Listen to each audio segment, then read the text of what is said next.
Hey guys, thanks for tuning into F1 podcast. So we've got 3 weeks to Valencia, a brand new circuit. Never been raced obviously, so all the teams have got the same, nothing to work with really, except their own testing and their own data and their own simulations. Yeah. So we've got 3 weeks to wait, mate, and I guess the silly season's going to continue, and also there's been some other things going on. The main story this week's pretty much been with Alonso kind of having a little bite at Ron, and Ron having a little slap back at Fernando. And he can't keep his mouth shut for there, though, can he? He can't, and he loves talking to the press. Yeah, and he's obviously unsettled a little bit because the Renault's not performing, and we all knew that. You knew that. That was always going to happen. But Alonso's now living that, and unfortunately, he's getting upset about that and lashing out. And there's talk about him moving to Honda for a year or another team for a year and then on to Ferrari. It doesn't end, Max. We've had so many episodes where we've talked about Fernando's little... his little spats. Mate, I wouldn't sign him up for a year. I don't think he'd get value for money. In saying that, I realise he's a dual world champion. But as soon as something goes against him, he drops his bottom lip, stamps his foot on the ground and screams at anyone that is within earshot. I wouldn't want to employ him. I love him as a driver. He's a brilliant driver. Yeah. But he's just so lippy. He just can't keep quiet. Leave it alone. Leave what happened at McLaren alone. Concentrate on your driving, mate. So what do you reckon? He should just tough it out at Renault for another year and then maybe look at his options in Ferrari or whatever, 010? Well, as a potential employer, mate, would you sign him on a 1-year deal? No, I mean, there's plenty of teams who have said that. There's no point. It's not just the development of the car. It's getting the best out of the driver and also the marketing and a whole lot of other things. You can't do that, especially the world champion. Mate, I think he'll stay at Renault, but the other interesting thing is he's already turned around now and said, Renault won't be any good in 2009. I mean, how does that motivate people back at the factory and that who are working their rings out to try and give you a decent car? Yeah. To already slag off next year's car without it even being born and saying, we're just not going to do any good next year. Yeah. I don't know what his motivation is, but...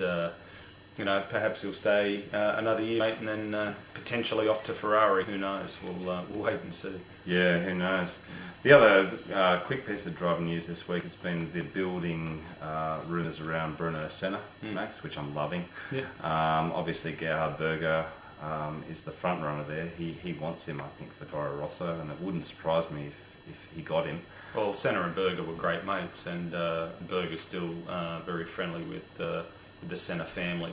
So it just stands to reason that if Bruno's going to get his break in Formula 1, mate, it'd be via Berger.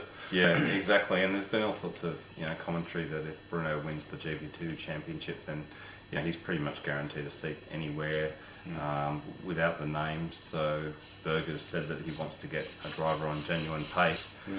I think Bruno's got that, and it wouldn't surprise me if he was on the grid in 09.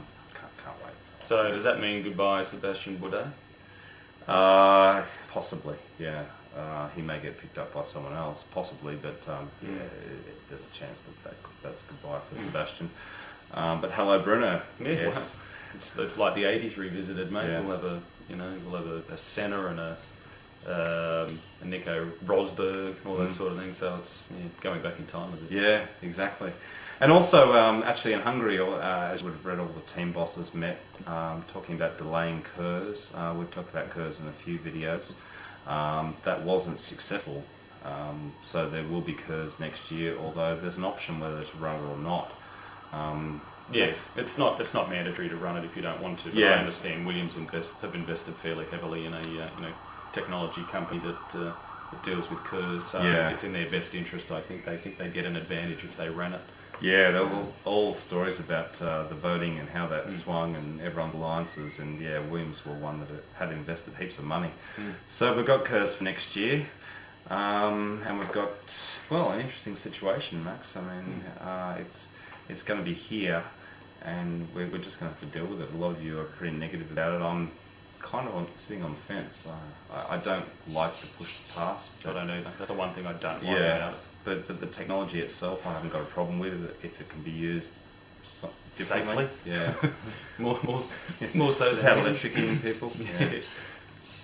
Yeah, so the KERS has been a story this week, Max, but really now they're just sort of looking at the 3-week gap to Valencia, and I can't wait for the race, Max. Oh, it's going to be fantastic. But just another little tidbit, Eastern Creek Raceway in Sydney has stuck their hand up.